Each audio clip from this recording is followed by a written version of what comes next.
প্রতি ডিসেম্বরে টেবল আর জেস সুন্দর করে ক্রিসমাসের সাজসজ্জা করত আর তাদের মেয়ে ম্যাডি গাছের একদম উপরে তারা বসাতো। কিন্তু ম্যাডি বড় হতে হতে ধীরে ধীরে এই পারিবারিক ঐতিহ্যের প্রতি আগ্রহ হারিয়ে ফেলে। ডিভোর্সের 1 বছর পর ট্রেবল একা একটি বাসায় থাকতো। তার বাড়িটাও খুব সাধারণ, এমনকি বিদ্যুৎ চালাতেও কয়েন ঢোকাতে হতো। তবু সে নিজের মতো করে ক্রিসমাসের ঐতিহ্য ধরে রাখে। অ্যাডভেন্ট ক্যালেন্ডার থেকে একটা ক্যান্ডি খায় আর সেই র্যাপার দিয়েই গাছটি সাজায়। জেস ফোন করলে ভালো নেটওয়ার্ক পাওয়ার জন্য তাকে ঠান্ডায় বাইরে যেতে হয়। ট্রেবল খুশি হয়ে বলে যে ছুটিতে পরিবার এলে সে তাদের বাড়ি ঘুরিয়ে দেখাবে। কিন্তু জেস বড় একটা খবর দেয়, আর নতুন বয়ফ্রেন্ডের বারবাডোজে একটা ভিলা আছে, তাই সে আর মেডি সেইখানে ছুটি কাটাবে। এমনকি সেই লোক মেডির কলেজের খরচও দিতে চেয়েছে। ট্রেবল জানায় তার দরকার নেই, সে নিজেই খরচ চালাতে পারবে। কিন্তু সে গোপন রাখে যে আসলে সে প্রচুর ঋণে ডুবে আছে। কষ্টে ট্রেবল ক্রিসমাস ট্রি লাইট বন্ধ করে দেয়। লোকাল স্কুলে ট্রেবল ক্রিসমাস অনুষ্ঠানের আয়োজন করতে সাহায্য করে। প্রিন্সিপাল তাকে অফিসে ডেকে শেষবারের মতো টোস্ট করে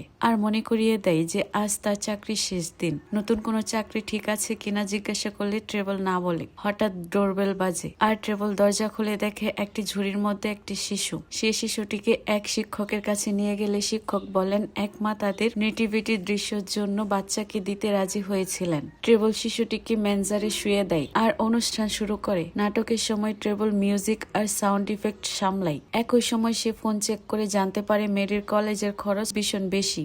আর ঠিক তখনই তার পুরনো হাউস সিটিং কোম্পানি থেকে ফোন আসে এবং তাকে চাকরির প্রস্তাব দেয়।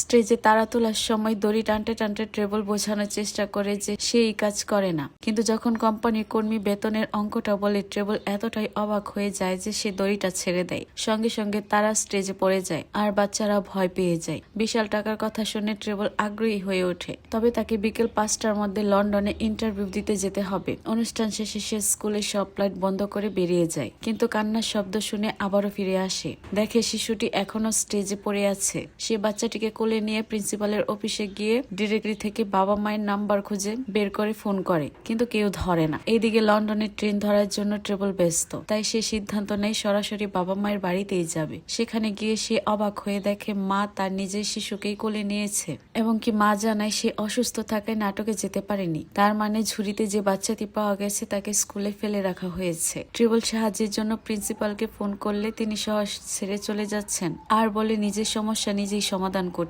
পুলিশে ফোন করলে তারা জানায় 3-4 ঘন্টা আগে কেউ আসতে পারবে না। ট্রেবলের তো তাড়াহুড়া, তাই তাকে সোশ্যাল সার্ভিসে যোগাযোগ করতে বলা হয়। অবশেষে সোশ্যাল সার্ভিস থেকে একজন আসতে রাজি হয়। অপেক্ষা করার সময় ট্রেবল ব্যাগ গোছাতে থাকে। হঠাৎ ঘুরে দেখে বাচ্চা নেই। সে দৌড়ে গিয়ে সিঁড়ি দিয়ে পড়ে যাওয়ার আগেই শিশুটিকে ধরে ফেলে। কিছুক্ষণ পরই সোশ্যাল সার্ভিসের এজেন্ট আসে, কিন্তু ট্রেবল যখন শিশুটিকে দিতে যায় তখন দেখে ঝুড়ি আবারও খালি। সে সারা বাড়ি খুঁজতে থাকে আর বাচ্চাটিকে বেবি জিজাস বলে ডাকতে থাকে। এতে এজেন্টের সন্দেহ হয় ট্রেবল হয়তো পাগল হয়ে গেছে। এজেন্ট তার কার্ড রেখে বলে সত্যি যদি কোনো বাচ্চা পাওয়া যায় তাহলে যেন ফোন করে। তারপর চলে যায়। শেষে ট্রেবল গাছের নিচের টেবিলের তলায় শিশুটিকে খুঁজে পায় এবং এজেন্টকে দিতে দৌড়ায়, কিন্তু ততক্ষণে লোকটা গাড়ি চালিয়ে চলে গেছে। ট্রেবল ফোন করলেও এজেন্ট আর কল রিসিভ করে না। ট্রেবল সিদ্ধান্ত নেয় শিশুটিকে সরাসরি সোশ্যাল সার্ভিসের অফিসে দিয়ে আসবে, কিন্তু গিয়ে দেখে অফিস আগেই বন্ধ হয়ে গেছে। এরপর সে পুলিশ স্টেশনে ফোন করার চেষ্টা করে, কিন্তু নেটওয়ার্ক খারাপ হয় ঠিকমতো কথা বলতে পারে না আর তার ফোনের চার্জও শেষ হয়ে যায়। আর কোনো উপায় না থাকায় ট্রেবল বাধ্য হয়ে শিশুটিকে নিয়ে লন্ডনের উদ্দেশ্যে রওনা হয়। ট্রেনে করে লন্ডনে পৌঁছে তারা এক বিশাল বিলাসবহুল ভবনের সামনে আসে। ডোরবেল চাপার সময় ট্রেবল খেয়াল রাখে যেন ক্যামেরায় শিশুটি ধরা না পড়ে। লবিতে অপেক্ষা করার সময় সেই শিশুটিকে ব্যাকপ্যাকের ভিতর লুকিয়ে রাখে যতক্ষণ না পেট্রা তাকে নিতে আসে। তখন লিফটে ওঠার সময় তাকে অস্থিতিকরভাবে হাঁটতে হয় যেন পেট্রা শিশুটির মুখ দেখতে না পায়। পরিচয় পর্বের পর পেট্রা তাকে একটি ফব দেখায় যেটা ব্যবহার করে অ্যাপার্টমেন্ট আর পেন্ট হাউসে ঢুকতে হবে। লিফটে ওঠার সময় শিশুটি কুকু শব্দ করলে ট্রেবল ভান করে যে শব্দগুলো তার কাছ থেকে এসেছে। অবশেষে তারা সেই পেন্ট হাউসে পৌঁছায় যেখানে ট্রেবলকে হাউস সিটিং করতে হবে। আর জায়গাটা সুন্দর যে সে মুগ্ধ হয়ে যায়, কিন্তু শিশুটি বারবার শব্দ করতে থাকে। তাই ট্রেবল শরীর দুলিয়ে তাকে শান্ত করার চেষ্টা করে। এতে শিশুটি হঠাৎ গ্যাস ছাড়ে আর ট্রেবল আবারও ভান করে যেন সেটা তার কাজ। পেট্রা তাকে ব্যাগ নামাতে বললে সে পিছনে গিয়ে দরজার কাছে ব্যাগ রেখে দেয়। এরপর পেট্রা পুরো বাড়িটি তাকে ঘুরিয়ে দেখায়। অসংখ্য রুম দেখে ট্রেবল হতবাক। এই সুযোগে শিশুটি ব্যাগ ঠেলে বেরিয়ে পড়ে। তারা দুজন যখন আবারও এক জায়গায় থামে, ট্রেবল মেঝেতে শিশুটির বোতল গড়াতে দেখে। পেট্রা নিয়ম কানুন বোঝাতে থাকে, আর ঠিক তখনই শিশুটি তার পেছনে হামাগুড়ি দিচ্ছিল। সৌভাগ্যবশত পেট্রা ঘুরে তাকানোর আগেই সে সরে যায়। পরে বাকি রুমগুলো দেখানোর সময় ট্রেবল শিশুটির বোতল একটি ফুলদানির ভেতর লুকিয়ে রাখে। শেষে শিশুটি খুঁজে পেয়ে সে তাকে ময়লার ঝুড়ির ভেতর লুকিয়ে রাখে, যাতে পেট্রা কিছু বুঝতে না পারে। সে জিজ্ঞাসা করে কবে জানবে চাকরিটা সে পেয়েছে কিনা। পেট্রা জানায় চাকরি তো 15 মিনিট আগেই শুরু হয়ে গেছে। পেট্রা তার কার্ড আর ফর্ম দিয়ে সতর্ক করে দেয় যেন এটা না হারায়, কারণ এর কোনো কপি নেই। ছুটির সময় পুরো স্টাফই বাইরে থাকবে, তাই কেউ আসবে না। পেট্রা চলে যাওয়ার পর ট্রেবল ফোন চার্জ দেয় এবং একটি অদ্ভুত রিমোট খুঁজে পায়। বোতাম চাপতেই বারান্দার মূর্তিটি নাড়াচাড়া শুরু করে দেয়। ঠিক তখনই শিশুটি শব্দ করলে ট্রেবলের মনে পড়ে তাকে বের করতে হবে, কিন্তু ফোন বেজে উঠলে সে আবারও শিশুটিকে ক্যানেলে রেখে রান্নাঘরে টাইমার খেলনা হিসাবে দেয়। ফোনে পুলিশ অফিসার জানায় অবশেষে তারা শিশুটিকে নিতে প্রস্তুত, কিন্তু ট্রেবল এখন নতুন ঠিকানায় থাকায় তাকে লন্ডন পুলিশের সাথে যোগাযোগ করতে হবে। অফিসার বিস্তারিত তথ্য সহকর্মীদের কাছে পৌঁছানোর প্রতিশ্রুতি দেয়। এরপর ট্রেবল দেখে শিশুটির ডাইপার বদলানো দরকার। অ্যাপার্টমেন্টে খুঁজে সে একটি দামি শাল ব্যবহার করে অস্থায়ী ডাইপার বানায়। শিশুটিকে গোসল করিয়ে সেই শাল অফিস ক্লিপ দিয়ে আটকে দেয় আর নোংরা ডাইপার প্লাস্টিক ব্যাগে ভরে বারান্দায় রেখে দেয়। এরপর ফুলদানির ভেতর থেকে বোতল বের করে খাওয়াতে যায়, কিন্তু দুধ দ্রুত শেষ হয়ে যায়। তাই ট্রেবল শিশুটিকে নিয়ে সুপার মার্কেটে যায় দুধ আর বেবি ফুড কিনতে, কিন্তু সঠিক খাবার বাঁচতে শিশুটির ওজন জানা দরকার। শেষে সে দোকানে সবজি ওজন মাপার দাঁড়িপাল্লায় শিশুটিকে দাঁড় করিয়ে ওজন মাপে। বের হওয়ার সময় বুঝতে পারি সব জিনিস একসাথে বহন করা যাবে না, তাই শপিং কার্ট নিয়ে নেয়। দোকান থেকে বের হতেই লন্ডনের সোশ্যাল সার্ভিসের কাজ করা জর্জিয়া ফোন করে। পুলিশ তার কাছ থেকে সব শুনেছে, তাই সে পরের দিন বিকালে শিশুটিকে নিতে আসবে। রাতের খাবারের পর শিশুটি আবারও পটি করে আর ট্রাভেলকে আবারও শাল ব্যবহার করে ডাইপার বানাতে হয়। ঘুমানোর সময় সে শিশুটিকে একটি ঝুড়ির মধ্যে শুয়ে দেয়, কিন্তু মাঝরাতে শিশুর কান্নায় ট্রাভেলের ঘুম ভেঙে যায়। সে গান গাওয়া থেকে শুরু করে বিছানায় লাফানো নানান উপায়ে শিশুটিকে আবারও ঘুম পাড়ানোর চেষ্টা করে। অনেক চেষ্টার পর হঠাৎ শিশুটি ঢেকুর তোলে আর তাতেই সে শান্ত হয়ে যায়। ট্রেবল তাকে আবারও ঝুড়িতে শুয়ে দেয়, কিন্তু কিছুক্ষণ পরই সে আবারও কাঁদতে শুরু করে। ট্রেবল চারদিকে খুঁজতে খুঁজতে একটি শ্যাম্পেনের বোতল পায়। সে বোতল খুলে কর্কটটা শিশুর মুখে চষতে দেয়, আর আশ্চর্যভাবে তাতেই বাচ্চাদের দ্রুত ঘুমিয়ে পড়ে। পরের দিন সকালে শিশুর কান্নার শব্দে ট্রেবলের ঘুম ভাঙে। এবার ডাইপার বদলানোর সময়, কিন্তু মাত্র একটি শালি বাকি আছে। তাই সে অনলাইনে ডাইপার অর্ডার করে এবং নোংরা সব ডাইপারগুলো বারান্দায় ফেলে দেয়। একটু শান্তিতে নাস্তা করতে যাবে, এমন সময় রান্নাঘরের টাইমার বেজে ওঠে। গিয়ে দেখে শিশুটি সিঁড়ি বেয়ে উপরে উঠতে চাইছে, তাই দৌড়ে গিয়ে তাকে আটকাতে হয়। ডেলিভারি ম্যান এলে ট্রেবল শিশুটিকে মেঝেতে রেখে বেল সিস্টেমের দিকে দৌড়ায়। ডেলিভারি ম্যান চলে যেতে থাকলে ট্রেবল রাস্তায় দৌড়ে গিয়ে ঠিক সময়ে তাকে ধরে অর্ডারটি নিয়ে আসে, কিন্তু লিফটে ফিরে এসে তার মাথায় হাত। বফটা সে পেন্ট হাউসে ফেলে এসেছে। এইদিকে শিশুটি আবারও সিঁড়ি বেয়ে উঠতে শুরু করেছে। ট্রেবেলের মনে পড়ে ক্লিনারের কাছেও একটি ফব আছে, তাই সে রিসেপশনের ডেস্কে কন্ট্যাক্ট লিস্ট খুঁজতে থাকে। ফোনটাও তো অ্যাপার্টমেন্টে রেখে এসেছে। ঠিক তখনই লায়নের নামে এক ভাড়াটে ভেতরে ঢোকে। ট্রেবল তার ফোন ধার নিয়ে ক্লিনার এলসাকে কল করে সাহায্য চায়। এলসা জানায় সে ফব নিয়ে আসতে পারবে, তবে আগে তাকে পেট্রাকে ফোন করতে হবে, পরে যোগাযোগ করবে বলে জানায়। অপেক্ষা করা ছাড়া উপায় না থাকায় ট্রেবল লায়নরের সঙ্গে তার অ্যাপার্টমেন্টে যায় এবং পরিবারের সঙ্গে বসে লাঞ্চ করে। এর মধ্যে জর্জিয়া এসে দরজায় কাউকে না পেয়ে ট্রেবলের ফোনে মেসেজ রেখে যায়।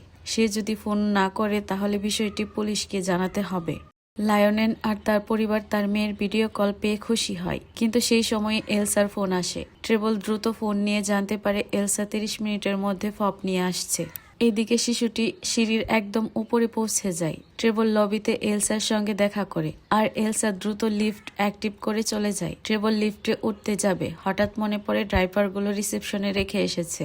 সে লিফটের দরজার ফাঁকে নিজের জুতা ঢুকিয়ে দরজা আটকে রেখে ব্যাগ আনতে যায়, কিন্তু দরজা বারবার জুতোটাকে ঠেলে সরিয়ে দেয় আর শেষমেশ লিফট বন্ধ হয়ে যায়। এইদিকে শিশুটি অ্যাপার্টমেন্টে ঘুরতে ঘুরতে লন্ড্রি স্যুট খুঁজে পায়। ট্রেবল রাস্তায় দৌড়ে গিয়ে একটি ক্যাফেতে এলসাকে খুঁজে পায়। ঠিক তখনই আরেক ভাড়াটে তার কুকুর নিয়ে লিফটে ওঠে, আর কুকুরটি ট্রেবলের জুতা চুরি করে নেয়। এলসা আবারও লিফট চালু করতে রাজি হয়। কিছুক্ষণ পর ট্রেবল পেন্ট হাউসে ফিরে আসে। কিন্তু শিশুটিকে দেখতে পায় না। শিশুর হাসির শব্দ শুনে সে লন্ড্রি রুমে ঢুকে ঠিক সময় তাকে ধরে ফেলে যখন সে স্যুট দিয়ে নিচে পড়েই যাচ্ছিল। সেই রাতে ট্রেভেল জর্জিয়াকে কল করে ভয়েস মেসেজ রেখে সব ব্যাখ্যা করে। এরপর ম্যাডির ফোন আসে। সে জানায় খারাপ আবহাওয়ার কারণে তার ফ্লাইট বাতিল হয়েছে, তাই সে লন্ডনেই আছে। ম্যাডি স্বীকার করে সে বারবাডোজে যেতে চায় না, বরং বাবার সঙ্গে ক্রিসমাস কাটাতে চায়। হঠাৎ স্পিকারে বারবাডোজের ফ্লাইটের ঘোষণা শোনা গেলে সে তাড়াহুড়ায় ফোন কেটে দেয়। মাঝরাতে ট্রেভেল লিফট খোলার শব্দ আর কারো ঢোকার শব্দ শুনে চমকে ওঠে। গিয়ে দেখে এক তরুণ দম্পতি তাদের শিশু সহ খাবার চুরি করছে। তারা অনুরোধ করে যেন তাদেরকে পুলিশে না দেওয়া হয়, আর জানায় তারা বেসমেন্টে গোপনে থাকছে। তাদের অ্যাপার্টমেন্ট থেকে বের করে দেওয়া হয়েছে।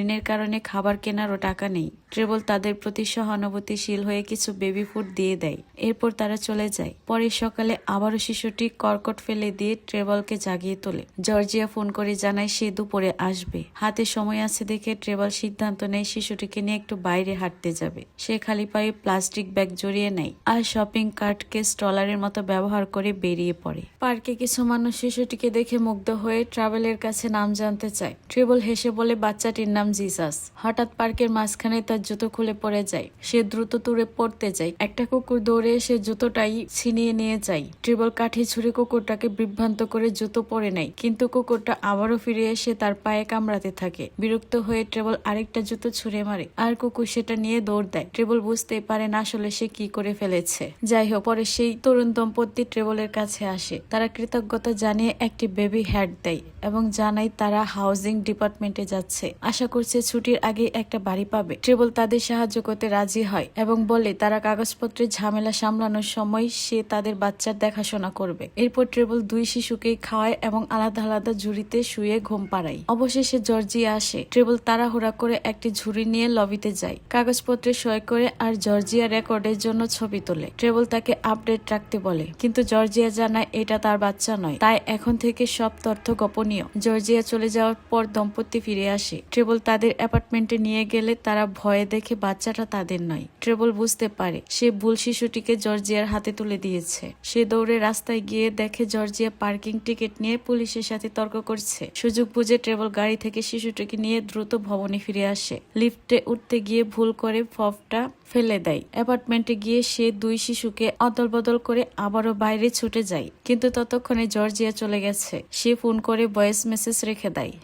ঠিক তখন পেট্রার ফোন আসে। পরিকল্পনা বদলেছে। পেন্ট হাউসের মালিকরা এবার সত্যি ক্রিসমাসে আসবে। হাউসকিপার না আসা পর্যন্ত ট্রাভেলকে থাকতে হবে। তবে পেট্রা আশ্বাস দেয় সে পুরো পেমেন্টই পাবে। কিছুক্ষণ পর হাউসকিপার জ্যানেট ফোন করে জানায় সে স্কটল্যান্ডে আছে এবং দেরিতে পৌঁছাবে। সে ট্রাভেলকে রান্নাঘরের ড্রয়ারে থাকা ক্রেডিট কার্ড দিয়ে বাজার করতে বলে এবং বিশাল এক শপিং লিস্ট সরাসরি প্রিন্টারে পাঠায়। এত বেশি জিনিস কিনতে হয় যে ট্রাভেলের 4টি কার্ড লাগে। এদিকে জর্জিয়া বুঝতে পারে শিশুটি তার গাড়িতে নেই এবং পুলিশকে খবর দেয়। জরুরি সতর্কতা জারি হয়। বাজারের জিনিসপত্র গুছিয়ে ট্রেভেল বেসমেন্টে থাকা দম্পতির কাছে কিছু খাবার দিয়ে ক্ষমা চায়। লবিতে ডগ ওয়াকার জুতোটাও রেখে যায়। ট্রেভেল সেটা নিয়ে নেয় আর পাগল কুকুরটি তার পিছু নেয় লিফটে। অ্যাপার্টমেন্টে ফিরে শিশুর কান্না শুনে ট্রেভেল ঝুড়ি নিয়ে নিচে আসে কুকুরটাকে সরাতে, কিন্তু ওয়াকার চলে গেছে। তাই লিফটে একটা নোট রেখে সে আবারও পেন্ট হাউসে ফিরে আসে। এবার সঙ্গে বাচ্চা আর কুকুর দুটোই। কুকুরটি এত খাবার দেখে সঙ্গে সঙ্গে একটি সসেজ চুরি করে। ট্রেভেল জুতার কি চেন দিয়ে মনোযোগ সরাতে গেলে কুকুর সেটা কামড়ে ফেলে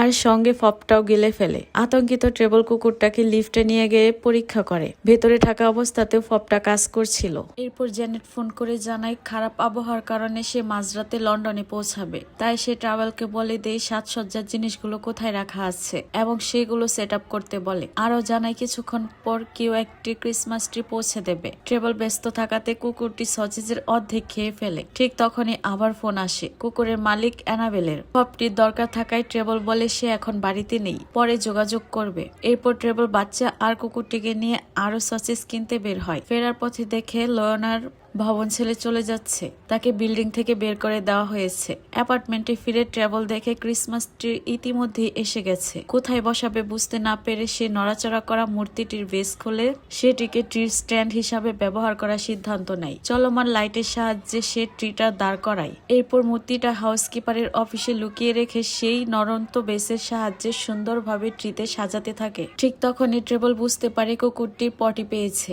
ট্রেভেল তাকে রাস্তায় নিয়ে যায়। পটির পর ডগি ব্যাগ দিয়ে পটি তুলে হাতে নেড়েচেড়ে নিশ্চিত হয় ফপটা ভেতরেই আছে। ফেরার পথে লিফটে অ্যানাবেলের সঙ্গে দেখা হয়ে যায়। ট্রেবল কুকুরটা তাকে দিয়ে দেয় এবং অস্থিতিকর ভাবে পটি ভরা ব্যাগ দিয়েই তার সামনে লিফটের বোতাম চাপতে থাকে। পরের দিন সকালে জ্যানেট আবারও ফোন করে জানায় সব পরিবহন বন্ধ হয়ে যায়, সে স্কটল্যান্ড থেকে বের হতে পারেনি। অর্থাৎ পুরো ক্রিসমাস ভোজ এখন ট্রাভেলকেই রান্না করতে হবে। জ্যানেট সব নির্দেশনা সরাসরি প্রিন্টারে পাঠায়। পরের কয়েক ঘন্টা পর ট্রেভেল হাড়ভাঙা পরিশ্রম করে। সে অসংখ্য পদ রান্না করে, ডাইনিং টেবিল সাজায়। বিকেল 5টায় ট্রেবল শিশুটিকে ওপর তলায় লুকিয়ে মালিকের আগমনের জন্য অপেক্ষা করতে থাকে, কিন্তু কেউই আসে না। সে পেট্রাকে ফোন করে ভান করে যেন জেনেটকে ভোজের কাজে সাহায্য করছে এবং আপডেট জানতে চায়। পেট্রা ক্ষমা চেয়ে জানায় সে বলতে ভুলে গেছে মালিকরা আর আসছে না, তারা বরং নিউ ইয়র্কে যাচ্ছে। ঠিক তখনই দরজায় বেল বেজে ওঠে। একজন পুলিশ অফিসার দাঁড়িয়ে আছে শিশুটির ব্যাপারে জানতে।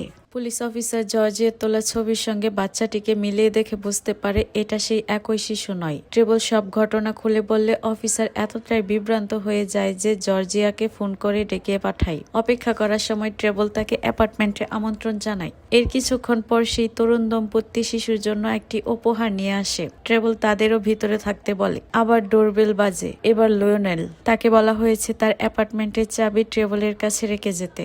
এত খাবার দেখে ট্রেবল তাকেও আমন্ত্রণ জানায়। লিফট খুলতেই পাগল কুকুর দৌড়ে বেরিয়ে আসে আর তার মালিক অ্যানাবেল তাকে ধরতে ভেতরে ঢুকে পড়ে। সেও শেষমেশ থেকে যায়। সবাই যখন আরাম করে বসেছে তখন ট্রাভেলের ফোনে জেস কল করে জানায় খারাপ আবহাওয়ার কারণে তাদের ফ্লাইট বাতিল হয়েছে, তাই সে আর ম্যাডি লন্ডনে আছে আর ট্রাভেলের সঙ্গে ক্রিসমাস কাটাতে চায়। ট্রাভেল খুশি হয়ে তাদের পেন্ট হাউসে আসতে বলে। জর্জিয়া যখন শিশুটিকে নিতে আসে সেও শেষমেশ পর্যন্ত উৎসবে যোগ দেয়। সবাই মিলে গান গায় আর ট্রাভেলের বানানো সুস্বাদু খাবার উপভোগ করে দারুণ সময় কাটায়। পুলিশ অফিসার ট্রেবল আর শিশুটিকে উৎসর্গ করে টোস্ট দেন, কিন্তু ঘুরে তাকাতেই দেখে শিশুটি নেই। সকলে আতঙ্কিত হয়ে খুঁজতে শুরু করে আর শেষমেশ তাকে ম্যানজারের ভেতর খুঁজে পায়। ঠিক তখনই আবারও ডোরবেল বাজে। ট্রেবল ক্যামেরায় দেখে পেন্ট হাউসের আসল মালিকরা শেষমেশ লন্ডনে চলে এসেছে।